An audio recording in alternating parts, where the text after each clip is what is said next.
the DJ. Hey, check this out. We got a great show coming your way.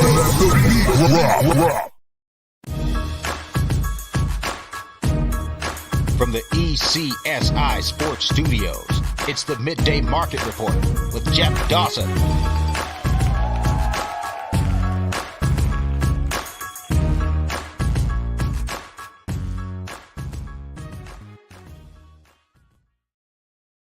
Good afternoon, sports fans from all across the globe. I am the host, Jeff Dawson, East Coast Sports Investors, and this is your Midday Market Report for Friday, April 21st, 2023. Shout out to Brady Tinker, back in the ECSI studios. Great longtime friend and colleague, talking some Dallas Cowboys actually 6 days before the draft, potentially what they're looking at, where they might go. And then we stay in the state. Good friend, Matt Grissom at Grissom Tweets here on his weekly spotlight to talk some college baseball. And shout out to producer Kiefer Bagwell for the nice backdrop here. Nice live college baseball. Man, I miss college baseball going live. I got Cape League. I don't have college. I got Cape League. So, but without further ado, let's bring in today's star, the star of college baseball himself, the one and only Mr. Matt Grissom. Hello, Jeff. You ready to win some money this weekend?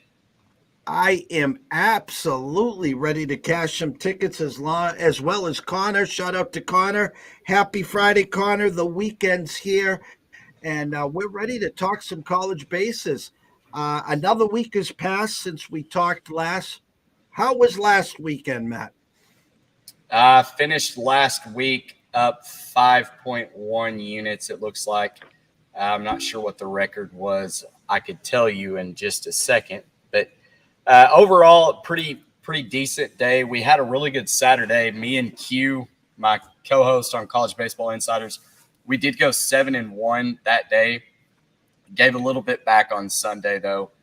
But all in all, I mean, being able to bet the regular season for me is not so much about finishing, up 50 units, which would be nice. We're up, I think, like 8.5 right now since we started College Baseball Insiders 3 or 4 weeks ago. But we're preparing for the postseason. I mean, that's when these lines, you can really take advantage of them. They're all posted. Right now, you see some books not posting totals. You see some not posting run lines. Some do. There's a lot of just variance in what's put out there. But come regionals, super regionals, when we're down to 64 teams, that's when every book is going to have a line. They'll have a total, run line, and a money line. And we're betting on these so that we can watch them. We see how teams perform. And then we can make our own lines going into the regionals. So, and that's where we hammered it. Like I was telling you off air, I was up 55 units in regional, super regional weekend last year. And that was with me getting limited by my local book because we didn't have sports books in Arkansas yet. So I was using an offshore, and they banned me from betting college baseball 4 weeks into the season. And when I asked him about it, he said, quote, "We can't get the number right. So they've just taken them down." I said, okay, sure. See, anyway. And it's funny because I talk to a lot of people in our lanes, and instead of taking your information, say, "Hey, Matt, we're going to shut these down, but we're going to limit you to this," so then they can use your brains to then set the numbers, a la like Circa does Sunday morning as everyone's getting ready for the NFL. They give out their college lines to their sharps, and they see where the 2 dime limits, they see where they're hammering them. So when they release the line to the public, they have an idea, and then they can shave or they can shade their lines to their sharps. Oh, absolutely. It's the closing line value. And unfortunately, the Razorbacks, while it's a great example of closing line value, they didn't win last night, so the ticket was worthless. But Arkansas was minus 190 on DraftKings versus Georgia. Our book in Arkansas, Bet Saracen, they opened it at minus 155. And actually, it opened at 165, dropped to 155. So, of course, I hammered it again. By the time the game went off, our book here was at minus 190 and DraftKings was at minus 215. So you want to talk about closing line value. I had 60 cents in value holding that minus 155 ticket. Now, granted, they lost 7-6 or whatever it was, but we're not going to talk about that because today's a bounce back day. And lo and behold, that's my favorite play on the board. Lines are starting to pop. I saw Saracen opened at minus 150. I hopped on it for 2 units. Now it's 170, and I think DraftKings hung 190. So again, I'm on the right side of the line movement, but we will see. I'm trying to move the lines, though. The key is trying to get it out to the public so they can bet it too. That's the hardest part about it, because by the time I produce the show or put the graphics out for our best bets, those lines have moved 10 or 15 cents. And at that point, is the juice worth the squeeze? Sometimes, yes, obviously. For anybody, and I hate losing people money, but for anybody that saw my play at Arkansas minus 165 and turned around and bet them minus 215 before the line closed and the game started, I'm sorry, but I probably would have told you to just stay away at that point because I made the number minus 200.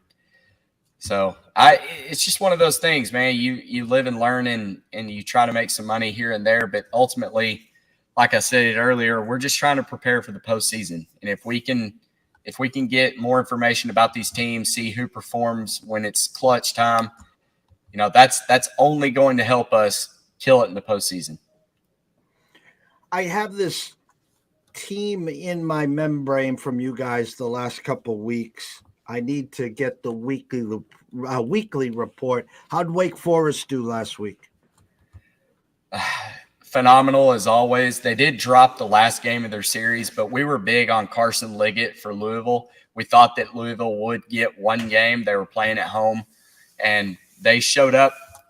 Now, granted, Carson Liggett really didn't do much in that win, but Louisville's offense just turned it on late. Once Wake Forest got to their bullpen, they ended up winning that game 7-2. And but Wake Forest continues to prove that they should be the number one team in the country. There's not a 3-man rotation better than them right now. They're getting healthy. They've got Nick Hertz and Adam Cecere back, and they're just rolling right now. And they've got an easy series this weekend with Pitt. So I didn't make a card for it or really put much into consideration with it. They're going to be an auto parlay with, one or two other teams this weekend. But, yeah, Wake Forest is absolutely rolling right now. And before we dive into this weekend's cards, any update on my UConn Huskies? I figured you would say that. They actually have the first game that goes off as far as top 25 teams. They've got a series against Georgetown. I would assume – I hadn't seen a line on DraftKings. I would assume they're going to be a massive favorite. Georgetown's not very good. They're 22-16, which isn't horrible. But, man, I love betting UConn overs. This team, they may give up 20 runs, but they'll score 21. It's wildly entertaining. But I did bet against them on Tuesday with Northeastern. That's a mid-major team that I would watch out for. It was the Battle of the Huskies, and they got dominated 12-3, which the game meant more for Northeastern to win that. They did follow it up the next day by taking a game from Boston College, who was also a ranked opponent. But, yeah, Georgetown home. UConn should take care of business. They'll probably win the series 3-0, 2-1, something like that.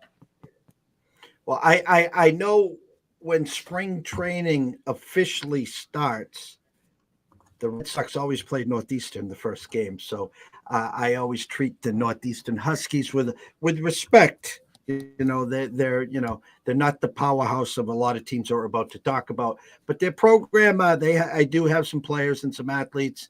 Can they win a long series against the Iron? Most likely not. But they can, as they did to UConn, spank you if you look past them. As I'm not saying UConn did, but congrats to the Huskies there, the Northeastern Huskies, that is. I'm on Wager Talk right now. The first games that I see starting aren't till 6 o'clock. Actually, there's a 4 o'clock start, A&M in Kentucky. But on Wager Talk /free odds, anyone watching and listening, you can follow along here. We always talk about DraftKings as well, but I'm going to throw the slate to you as always and let you give us some winners. Well, let's talk about that first one. You said Texas A&M and Kentucky. These two teams couldn't have been polar opposites of where they started the season to where they are now. Texas A&M came into the year ranked top 6, I believe. I think there were 5 or 6, but Kentucky, probably was a next year team, and here they are ranked number 13. They've got the number 1 RPI in the country. They play host to a Texas A&M team who just still hasn't been able to figure it out offensively. Yeah, they've had some injuries, but their pitching rotation has been absolutely atrocious. Nathan Detmer was supposed to be their Friday night ace. This guy should have been throwing sub-3 ERA. He's over 6. Just haven't looked impressive at all. And Kentucky's coming off a series against number 1 team LSU where they probably should have won that series. They lost the first game to Paul Skeens, which we were all heavy on that one, but they lost that last game 6-7, and they led for most of that game. LSU just finally turned it on and pulled it out late. But this Kentucky team, props to them, because I didn't give them much credit going into the LSU series. I thought they were going to get swept. They didn't. They actually played their butts off and made it a very competitive series for the Tigers. They're minus 160 right now. The last time I saw, that's probably where it should be. But I would feel comfortable giving out Kentucky as an official play. I may hop on it myself. I haven't placed it yet, but Kentucky is legitimate this year. So if you haven't been paying attention, that's a team to look out for, because the fact that they're number 13 doing this in the SEC, which is the gauntlet of college baseball, that's impressive. So hats off to them, not just a basketball school. Or football. They have some flashes out. Will Levis. We were talking backstage about Mr. Levis. He will be talked about probably earlier than some people think there. Wink, wink. Yep. I think probably second behind Bryce Young. He'll be the most popular quarterback to be discussed on draft day. So the other good matchup that I feel like we've got to talk about is this Florida-South Carolina series. It started last night. You've got number 3 Florida versus number 6 South Carolina. If you remember a couple weekends ago, South Carolina split that series with LSU. They probably should have won it. They ended up canceling the series for bad weather, so we were robbed of a game 3. South Carolina ends up walking off Florida last night in a run rule.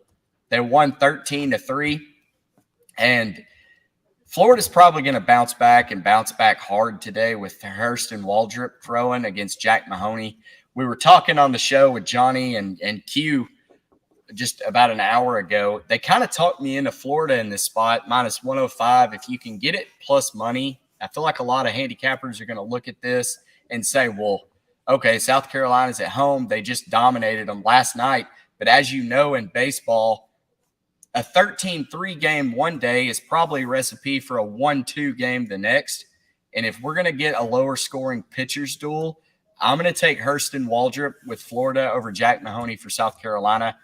Waldrop's got the better Sierra. He's got the better whip, a little higher ERA, but Hurston Waldrop has just really turned it on here lately. He's made for the big-time plays or the big-time games. So I think a short price of 105, even, if you could get it at even money, I like the Gators today. Now, South Carolina, if I remember correctly, came on like gangbusters. You guys have been hyping them up for a few weeks now. Uh, uh, now, pretty consistent for most of this year. If you had to look into Biff's almanac moving forward, as you talked about regionals, and as we get closer to tourney time, who would you put your hat on to go further, Florida or South Carolina? That's tough. I would have to say South Carolina. Outside of Florida with BT Ripel and Jack Caglianone, and Rivas is really good, but I think South Carolina has the better bats and the better bullpen, especially with this weekend without Neely for Florida, who got suspended for literally just flexing and saying, let's go, a pretty common move once a pitcher gets a big strikeout. But he suspended this entire series. And I would give the nod to South Carolina. Florida always seems to screw something up by the end of the year. I mean, whether they make it to the super regionals and lose, or they get beat in a regional, I would put more eggs in the basket of South Carolina than Florida at this point. Not saying Florida is a bad team, but given the head-to-head, I would say South Carolina is probably closer to LSU as being the number one team in the SEC than Florida is. All righty. What's next on the docket? Man, you tell me. I mean, there's just not as many good matchups this week as we had last week, because like I said, Wake Forest is going to be a parlay play. I think Vanderbilt, Tennessee should have been an awesome series. It's really not, because Tennessee's completely fallen off. I mean, if they want to salvage what's left of their season, they've got to win, and they've got to win in a hurry. I don't know if they're going to win against Vanderbilt. They may take 1 out of 3. But assuming tonight we get Andrew Lindsay again, who pitched last weekend against Arkansas in the season or the series opener for Tennessee, and then Carter Holton with Vanderbilt. I mean, there's really no contest there. Holton's the better pitcher. Vanderbilt's hitting better. I couldn't. There's been some late money coming in on Tennessee because that line's dropped. I think Vanderbilt opened minus 160. It's down to minus 150 at this point. I'm probably not going to lay it with Vanderbilt, even though I do think that they win. Outside of that, let's talk mid-major. Southern Miss, number 24, is taking on number 10, Coastal Carolina. My buddy Q is going to try to go up to that game in Conway, South Carolina. And this is probably one that I'm going to be on the wrong side, unfortunately, but I'm going to stick to my guns. I love Tanner Hall, the pitcher for Southern Miss. This is one of those, who's better, the pitcher or the batting team? And Coastal Carolina, they're one of those teams that just they smash every game. I feel like it's a 10-7 type game. They're going to outscore you. If you score 13, they're scoring 14. But Tanner Hall is a different animal. Coastal Carolina has not faced a pitcher that has the stuff like Tanner Hall. And even though he is down this year, as far as the statistics show, he's still an elite pitcher, and Coastal Carolina has yet to face an elite pitcher, in my opinion. Tanner Hall's got a 2.29 ERA. He's got a whip of 1.15. He's got elite stuff, and I think if he could go deep, I'm saying, 5th, 6th inning, they could probably jump on Coastal early enough to where their bullpen could come in and shut it down and get the win. They're a plus 120 right now. I like it anything on the plus side of the money. I feel comfortable with it. And then lastly, I'm on Oregon State. They're playing Arizona State, who for whatever reason jumped into the top 25 rankings this week, and they're not good. By now, you probably have heard me bash the Pac-12 enough to realize that I'm extremely down on them. These teams don't have very good offenses, and with props to Arizona, because they just beat Arizona State in a midweek game, like 18-0. But Oregon State's just a better team. They're coming off knocking out USC, who had jumped into the top 25. They swept them. So now Oregon State is up there, and they're just one of the premier teams of the Pac-12. They're at Arizona State. I just think they're going to be too much for the Sun Devils to contend with. So I laid the minus 165 tonight with the pitcher for Oregon State, who's escaped me now, Trent Sellers. Big Trent Sellers fan. He's got a 1.78 Sierra. He's going against Ross Dunn for Arizona State, 3.26. I just think Oregon State's too. They're playing out of their minds right now. They haven't dropped a series in the Pac-12 that I can recall. And, yeah, I would lay it with the Beavers right now. That's about the gist of my best bets for the day. Marty Lowe wants to know, any hope for Alabama baseball? Now, I see this weekend they're at Missouri right now on Wager Talk, minus 155 on DraftKings. Minus 160 at Caesars, 55 at Heritage, and the consensus right now is 50. This weekend and long-term outlook for Alabama baseball. I mean, yeah, Alabama is a solid team. Unfortunately, I think the SEC is just too good. If you take this Alabama team and you put them in the Big 10 or Big 12, Pac-12, they probably win it. But their pitching rotation is great. If you're following us on College Baseball Insiders, I put out a graphic the other day, and Luke Holman is one of Alabama's starters, and he's in the top 5 as far as ERAs in the SEC. And that list is, you've got Paul Skeens, Devin Futrell, Hagen Smith, Hunter Holland, and then Luke Holman there. They've got Ben Hess is solid. I think Alabama is a good enough team to make a run, but you're in the SEC and you go at LSU, then Vanderbilt, then at A&M, which you should win that series, finish with Ole Miss. You're talking about 6 potential losses in a row there, though, between at LSU and Vanderbilt, and that's just tough to rebound. They're sitting at 26-12, 6-9 in the SEC. I mean, they're going to be in Hoover, but I can't put much weight into them making a deep run, although they are a talented team. Lastly, I'll ask you this. A number that caught my eye, and again, you're the expert, it's just looking at the market, and it must be obviously the starting pitching. Louisville at Duke. Louisville Duke minus 130. Is Louisville that down, or is the starting pitcher today for Duke that much of an edge?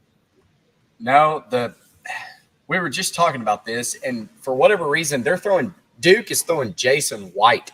He's a 2-2 record, 3.67 ERA guy, but Louisville hasn't announced their starter that I can find. It may be Ryan Hawks. I know he's been the Friday night guy. I don't really know this line movement, other than maybe Louisville is dealing with some injuries or something that we're unaware of. I mean, coming off a tough series against Wake Forest, they did win in that last game, so I feel like they would have some momentum. But Duke is tricky. Duke, they can hit the ball. They've got a decent bullpen. There's probably a good reason at this point that it's moving in that direction, but right now, I would have to say Louisville's probably the better team. I need to dig in a little deeper as to why that line's moving, because that's definitely fishy for a college baseball line to move that much.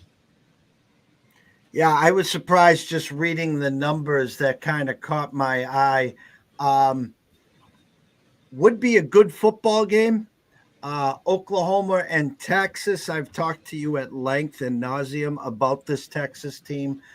Texas right now today, minus 220. Longhorns putting something together, or the Sooners just that bad?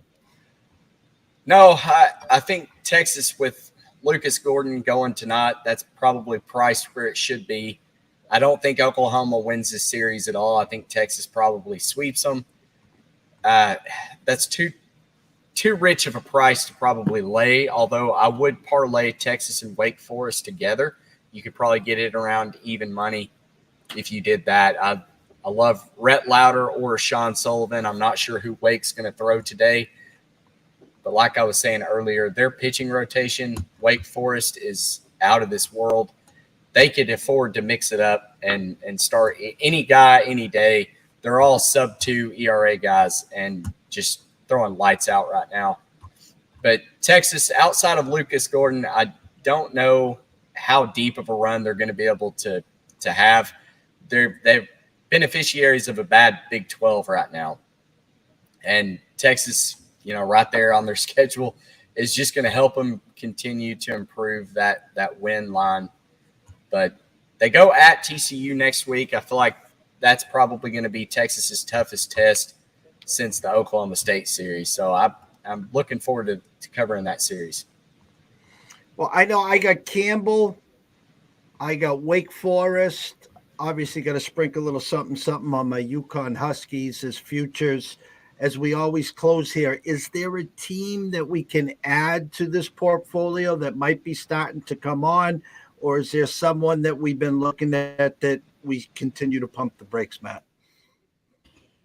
Still South Carolina. I think if you can get them at a 10-1 or 15-1 like they were, I told you after they contended with LSU, I said if this series is remotely close or if South Carolina wins a game, their odds are going to drop. And I think they were at 35-1 when that happened. And then, of course, they beat the Tigers, and now it's dropped. It is 15-1 now. I do like South Carolina. They're worth a play. Vanderbilt at plus 1,500. It's not a bad play. Vanderbilt definitely could be there. I just don't trust their bats right now. I feel like that price it's probably where it should be. I'd actually make Vanderbilt probably more 18-1 with Virginia. But what kills me about these future odds is you just now had a drop. Ole Miss is on pace to finish last in the SEC, which means they'll be left out of playing in the SEC tournament. And DraftKings still had them 18-1 to win the College World Series last weekend on a team that is not even going to make its conference tournament. They finally moved it. They're still 45-1, which is so laughable because they're not even going to be a contender in the postseason. But whatever, it is what it is. It's our chance to exploit some numbers, but unfortunately, LSU plus 400 is a joke. I don't think LSU should be that heavy of a favorite or that shorter of a shot.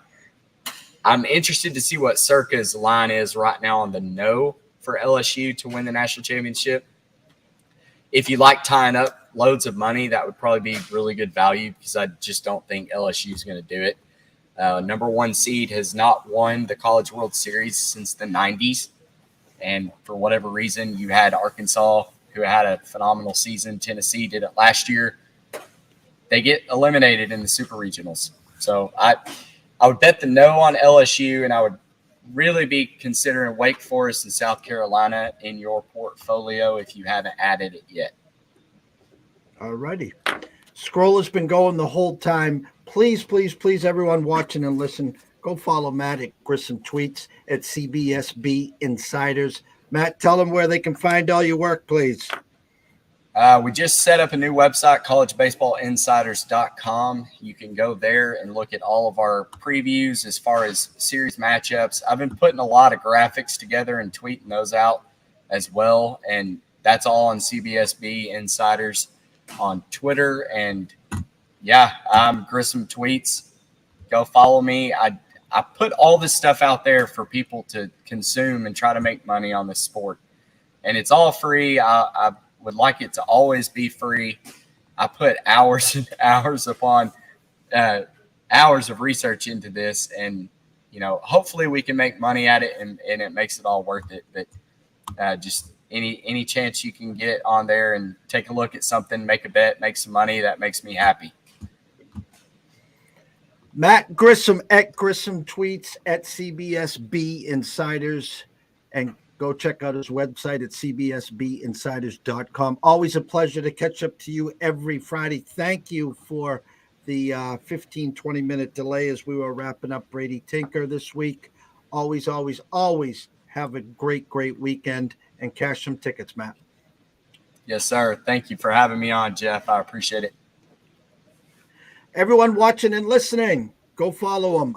Probably in about 15, 20 minutes, Andrew McGinnis at McGinnis Picks at Wager Talk. We're going to break down what's going on in the NHL playoffs. We're going to look at tonight's card. Do the Bruins go down 2-1 to the Florida Panthers, or do they bounce back? A lot of stuff to talk about. So thank you, guys. Go grab a quick cold one, and we'll be back real soon.